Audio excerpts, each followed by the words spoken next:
Bonjour à tous, j'espère que vous allez bien et bienvenue dans cette nouvelle vidéo YouTube avec ce merveilleux temps du Nord en plein mois de juin.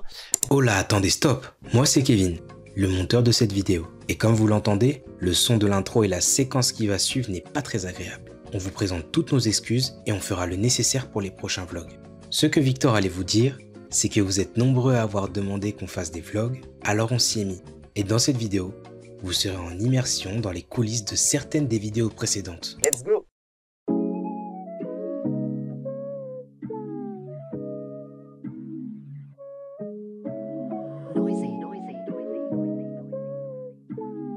Aujourd'hui, on va passer la journée sur le secteur de Cambrai, où nous visiterons un immeuble de rapport sur lequel on a 2 appartements qui vont bientôt entrer en rénovation. Ce qui fera d'ailleurs l'objet d'une vidéo qui sortira à la rentrée. On vous expliquera toutes les rénovations qui seront faites à l'intérieur des logements, comment les choses ont été imaginées, passant par les rénovations énergétiques à la partie esthétique et visuelle. D'ailleurs, abonnez-vous pour ne pas manquer cette vidéo. De l'autre côté, on a également un chemin pour aller voir un ensemble de maisons étant déjà en travaux, mais toutes à différents stades d'avancement. Ce qui a fait l'objet de cette vidéo, où Victor a pu vous expliquer comment il a fait pour anticiper la rénovation de 3 lots en même temps et réussi à sécuriser cette opération. Bon visionnage pour la suite du vlog.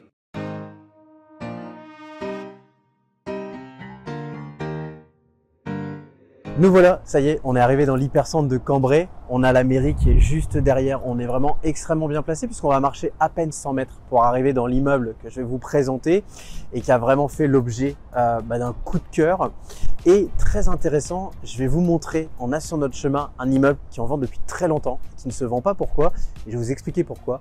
C'est un piège sur lequel il faut faire extrêmement attention. On a beaucoup de personnes qui confondent les immeubles de rapport et les immeubles de commerce. Et je vous montre ça tout de suite. Donc là, sur ce premier immeuble, c'est un immeuble où on est bien sur ce qu'on appelle un immeuble de rapport. C'est-à-dire qu'on a bien le rez-de-chaussée commercial, on a l'entrée sur les côtés et hop, on accède aux appartements. Et ça, c'est ce qu'on recherche. C'est très liquide à la location puisqu'on a des personnes qui vont mettre leur activité professionnelle et à l'étage des gens qui vont être là pour y habiter.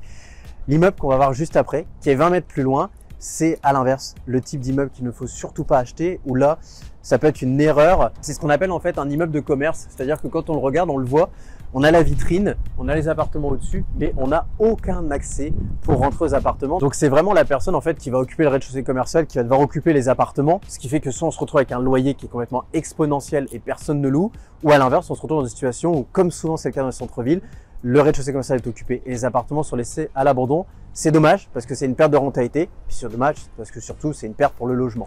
Donc attention, on ne confond pas immeuble de rapport et immeuble de commerce. Et donc voilà, maintenant le temps de marcher, ça y est, on est quasiment arrivé au logement puisqu'on a juste à tourner dans la rue et on y est.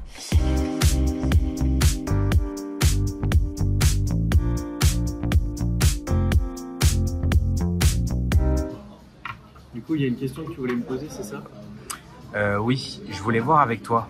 On parlait tout à l'heure de négociation, mais selon toi, quelles sont les clés d'une bonne négociation?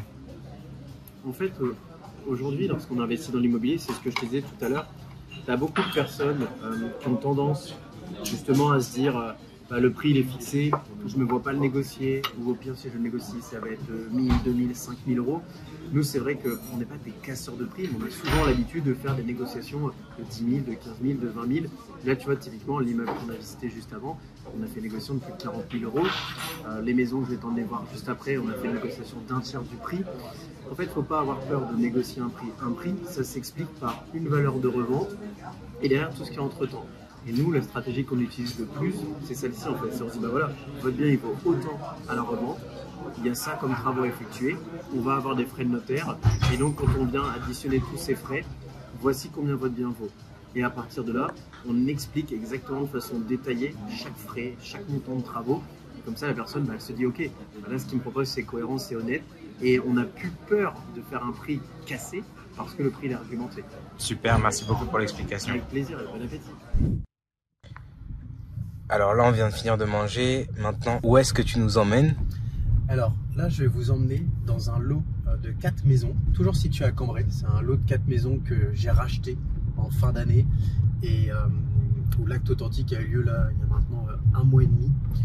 Et c'est actuellement en phase de travaux et on va vous tourner une vidéo YouTube sur quand on achète justement plusieurs lots en même temps, quelles sont les choses à avoir absolument en tête pour bien anticiper ces travaux et se protéger Est-ce qu'on donne tous les travaux et du coup tous les lots aux mêmes artisans, à la même entreprise de bâtiment, ou est-ce qu'à l'inverse, on répartit ces billes? On va vous expliquer tout ça. Et vous allez voir, ça va être vachement intéressant parce que là, ce lot de maison, c'est une masterclass à lui tout seul. Je me suis retrouvé avec un locataire qui s'est retrouvé en prison pendant la phase de compromis. On s'est retrouvé avec un dégât des eaux. Vous allez voir, la maison du milieu, elle est dans un état incroyable. Il y a pas mal d'éléments juridiques à gérer avec le propriétaire. C'est toutes des choses que je vais vous raconter. Et du coup, on se retrouve dans 5 minutes là-bas.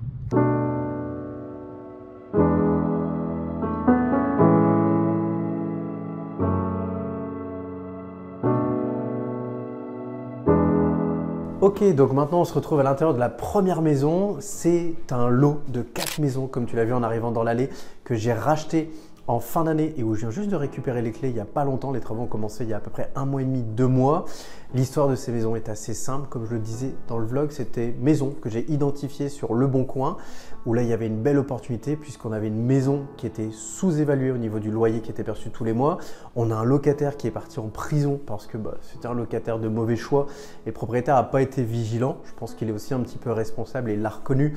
Mais voilà, comme quoi il faut toujours faire attention, donner des logements décents et derrière choisir des locataires de premier choix. Et donc là on se retrouve dans les maisons où ce sont des maisons qui aujourd'hui sont parties en travaux pour plusieurs mois. On va le voir dans une prochaine vidéo que je vais te tourner. Et d'ailleurs, c'est l'objet de notre présence dans cette maison, c'est de te tourner cette vidéo sur quand on a plusieurs lots à rénover en même temps, comment on doit se comporter avec les artisans. Et tu le verras d'ailleurs dans la vidéo, on a eu des surprises dans cette maison et ça fait partie du lot des travaux. Et le but, c'est de les anticiper. Je te laisse t'abonner à la chaîne YouTube pour ne pas louper cette vidéo. Et nous, on part sur le tournage. Mais du coup, Victor, je me posais la question. À l'heure d'aujourd'hui, ça te prend combien de temps de gérer un petit peu tout ton patrimoine immobilier et comment est-ce que tu fais pour jongler avec tout ça dans la vie de tous les jours? C'est une bonne question. En fait, la vision lorsqu'on investit dans l'immobilier, quand on veut faire la corrélation entre combien de temps ça nous prend et finalement de savoir si c'est bien de le faire ou si à l'inverse ça va venir nous bouffer toute nos journées, il faut faire le distinguo en fait entre 2 points. Quand tu mets en place un investissement locatif et quand tu gères un investissement locatif. Aujourd'hui, moi j'ai plus d'une dizaine de logements et je suis dans une situation où ça ne me prend pas tant de temps que ça. J'ai même des locataires, ça fait plusieurs années que j'en ai pas entendu parler. Ce qu'il faut retenir, c'est qu'à partir du moment où on a mis en place des bons process, on a expliqué dans quel contexte le locataire doit nous contacter. On a expliqué au locataire également qu'on lui a mis un logement de bonne qualité en place et que normalement il n'est pas censé nous contacter et que c'est seulement s'il y a une urgence qu'il va prendre contact avec nous. On se rend compte que finalement, moi aujourd'hui pour gérer tout mon patrimoine, ça va me faire le point comptable mensuel pour vérifier que j'ai bien eu les loyers. Ça va me faire également peut-être un coup, 2 coups de téléphone tous les 2 mois, 3 mois parce qu'il y a un locataire qui a besoin d'une quittance, parce qu'il y a un locataire qui a eu un impayé dans un de ses logements. Mais c'est vraiment très rare. Aujourd'hui, je pense que mes logements, tout cumulé, ça me doit prendre 25 heures par an de gestion à peu près. Et j'insiste bien sur par an. De l'autre côté, sur la partie mise en place, là, c'est différent. Moi, aujourd'hui, j'ai un rythme où j'achète entre 1 et 2 opérations immobilières par an. On est sur des opérations immobilières qui, entre le moment où on se dit je l'ai trouvé, je signe le compromis, j'ai la phase d'acte authentique, j'ai la phase de gestion des travaux, il va se passer entre 6 et 9 mois. Et là, par contre, ça demande une implication assez importante. Aussi bien sur la partie recherche que sur la partie travaux, sur la partie mise en place des locataires et sur tout le processus du moment où je me dis je vais acheter un projet immobilier jusqu'au moment où je le mets en location, c'est 200 heures de travail. Donc ces 200 heures de travail étalées sur 9 mois. C'est pour ça que d'ailleurs nous on a beaucoup de personnes qui nous sollicitent pour nous déléguer la recherche et déléguer à nos partenaires la gestion des travaux et le pilotage des travaux, parce que aujourd'hui quelqu'un qui délègue, ça sera plus 200 heures, ça sera 20 heures, parce que ça sera juste les rendez-vous de suivi. Et c'est pour ça que moi-même le premier, aujourd'hui je délègue de plus en plus aux personnes qui m'entourent et je suis uniquement dans le pilotage. Déléguer, c'est vraiment aujourd'hui le secret pour réussir à faire un maximum de choses. Pourquoi t'as changé de vêtements, Victor? Attendez, si vous voulez qu'on vous fasse du beau contenu, il faut qu'on vous prévoie aussi des belles tenues, sinon vous allez dire je m'habille toujours pareil.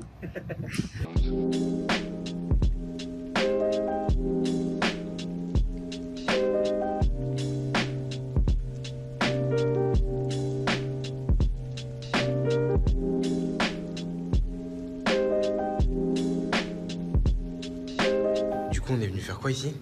Donc là, on est dans un hôtel qui est assez rénové dans le Valenciennois, qui s'appelle le Royal Hainaut. C'est un ancien hôpital général qui a été transformé en hôtel. Et là, on a réservé une pièce pour pouvoir vous tourner une vidéo YouTube sur quel est le programme pour la rentrée, celui qui veut investir, comment il doit lire le marché, quels sont les taux, quelles sont les choses à faire, quelles sont les choses à ne pas faire. Et puis, comme d'habitude, abonnez-vous.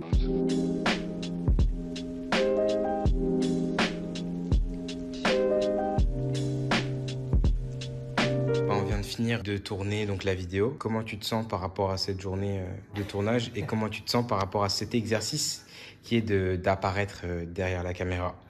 C'est ce qu'on disait il y a 2 minutes. C'est vrai qu'il faut être honnête, c'est fatigant quand même comme journée. Et c'est vrai qu'à l'avenir, on en parlait, là on a tout fait sur une journée. Je pense que c'est mieux de faire des demi-journées de tournage parce que c'est vrai que même si j'aime bien parler, c'est fatigant. La route, la concentration, ce qu'il faut dire. Pareil, c'est un nouvel exercice pour ceux qui suivent la chaîne YouTube depuis plus longtemps. Vous l'avez vu, c'est la première fois qu'il y a un vlog qui apparaît. C'est vraiment fait pour répondre à votre demande et puis parce que ça m'amuse aussi de tourner. Donc voilà ce que je peux partager. Durant cette journée, quelles sont les choses un petit peu que tu as aimées, que tu as appréciées et que tu penses qui plaira à la communauté? Déjà, je suis super content parce qu'on vous a tourné du contenu qui va vraiment être qualitatif et qui va faire qu'on va vraiment avoir une chaîne YouTube qui va vous apporter de plus en plus de valeur. C'est vrai que forcément, quand on est tout seul, on a ce rythme où on fait les choses, je ne vais pas dire un peu au doigt mouillé, mais on les fait au feeling. Là, on a vraiment un plan d'accompagnement pour vous ayez vraiment du contenu de qualité toutes les semaines jusqu'à la fin de l'année et on l'espère pendant beaucoup plus longtemps. Je remercie aussi Kevin qui est derrière la caméra parce qu'on a partagé des bons moments et comme je dis toujours, on est plus fort à deux que tout seul. Donc ouais, c'est ce que je retiens de cette journée. Moi j'ai pris mon pied à vous faire la vidéo et puis de l'autre côté, humainement, on a passé de bons moments, c'était cool. Je pense qu'on peut dire au revoir à la communauté sur ça. Et là, bonne journée, bonne soirée, en fur et à mesure du moment auquel vous regardez la vidéo. Et puis n'oubliez pas de vous abonner et à très bientôt pour une prochaine vidéo. Ciao!